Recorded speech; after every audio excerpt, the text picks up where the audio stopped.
Kung interesado kayo sa fertile eggs mga ka-farmers ay paki-comment sa ilalim para makita natin kung gaano ba karami yung nag-aabang na makakuha ng fertile eggs ng mga white leghorn natin. So ito mga ka-farmers yung mga white leghorn natin. Meron tayong 5 dito na inahin. Yan, nangingitlog sila oh. So ito yung ilalagay natin sa breeding pen at saka meron pa tayo dito. So 2, 4, 5 din ang nandito na mga babae. So yan yung mga white leghorn natin na breeders. Meron pa tayong nandun pero naglulugon sila. So ito ang maganda nating gamitin dahil nangingitlog sila at maganda yung kanilang pangangatawan. Yan white leghorn na white leghorn talaga mga ka-farmers. So mga ka-farmers, marami sa inyo yung nagtatanong ng mostly kalagmitan. So mga ka-farmers, marami sa inyo ang nagtatanong kung meron ba tayong available na fertile eggs ng ating mga white leghorn. So ang sagot niyan mga ka-farmers, sa ngayon wala pa, pero magbi-breed tayo. So ito yung rason kung bakit hindi tayo na kapag-breed agad ng mga pure white leghorn. So ito, papakita ko sa inyo. So dito mga ka-farmers, ito yung mga heritage breed natin. Ang rason mga ka-farmers kung bakit hindi tayo nakapag-breed ng mga white leghorn dahil wala tayong breeding pen or kulungan. Dahil yung mga breeding pen natin ay punong-puno ng mga heritage breed. So meron tayong 1, 2, 3, 4, 5, 6 na breeding pen na puno ng mga heritage breed at saka ito kapag nagbi-breed tayo ng upgraded native, ito sila. Alright, so yun yung isa sa mga rason natin kung bakit hindi tayo nakapag-breed ng white leghorn. So ang solusyon ko dyan mga ka-farmers ay nagpagawa ako ng breeding pen. Ito, papakita ko sa inyo. So ayan. So medyo hapon na mga ka-farmers. Nasa around 5 PM na. Malapit na mag 5:30. Medyo madilim na yung area natin. At medyo madumi tayo dahil yung pinagawa natin itong kulungan na ito ng 3 tauhan. So ito, malapit nang matapos. Tapos tumulong din ako mga ka-farmers para mapabilis yung trabaho. So ito, meron pang mga kulang dito mga ka-farmers. Yan. Meron pa yung konting kulang, pintuan at saka yung labasan ng ulo ng mga manok. Pero hininto ko na mga ka-farmers dahil konti lang naman, kaya na naman natin yun. At yung mga tauhan na 3, hindi na natin pababalikin bukas dahil konti lang naman yung pinapagawa natin sa kanila. So wala na rin tayong maipaubra o ipatrabaho sa kanila.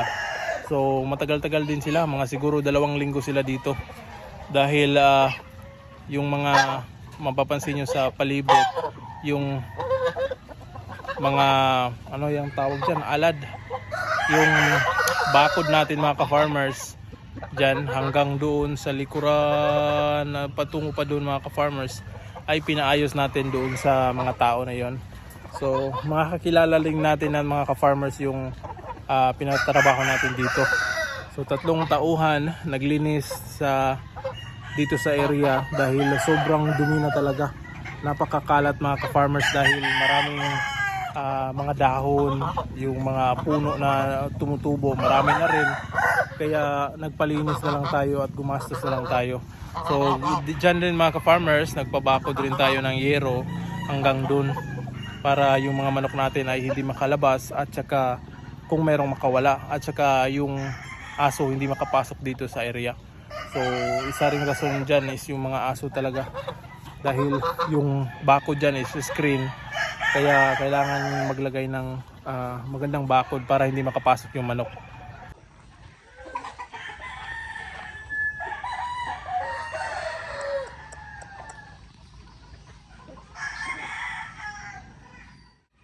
So ito na yung kulungan mga ka-farmers. 3 kwarto yan. Ito may pintuan na. Ito may pintuan yan, ikakabit na lang. At saka yun na lang, yun ang gagawan ko ng pintuan. At saka ito, yan. Dito at saka dyan, yan yung labasan ng ulo ng mga manok. para hindi na tayo papasok kung magpapakain tayo. Alright, so dito naman sa loob, sensya na medyo madilim. Yan, naglagay tayo ng yero din dyan. At saka yung bubong mga ka-farmers, yero na rin para pangmatagalan. Alright, so dito naman sa gitna, yan, merong harang na screen para hindi makalipad yung mga manok dito sa kabila. At saka ito, yung yero, yan yung nagsisilbing divider para hindi magpang-abot yung mga rooster natin. Same din dito. So yan, medyo maluwag mga ka-farmers. Ito nasa mga 8 feet by 6 feet yata yung haba dyan kada kwarto. Alright, so ito yung pintuan natin. Pintuan.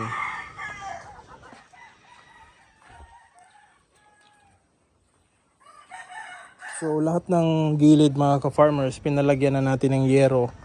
Dahil ang problema kapag hindi natin napaglagyan at net lang, ay papasukin ng mga daga at mabubutas yung mga screen. So kaya yan yung idea natin mga ka-farmers. Patapos na talaga. Yan, hindi pa nga naputol yung mga extra.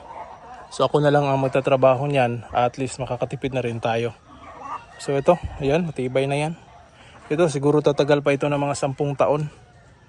Basta hindi lang mababasa ng ulan yung loob at saka yung mga haligi ay talagang matibay ito. Hindi talaga naaalog mga ka-farmers.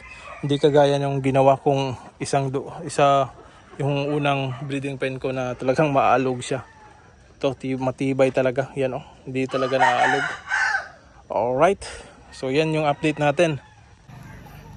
So yun mga ka-farmers, yung paglalagyan natin ng mga white leghorn dahil marami na rin ang nag-PPM sa akin about the fertile eggs ng mga white leghorn.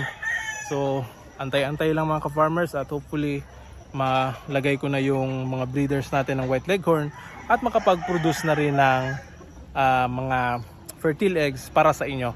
Kung interesado kayo sa fertile eggs mga ka-farmers ay paki-comment sa ilalim para makita natin kung gaano ba karami yung nag-aabang na makakuha ng fertile eggs ng mga white leghorn natin. Alright, so yun lang mga ka-farmers. Maraming salamat at happy farming! Woo!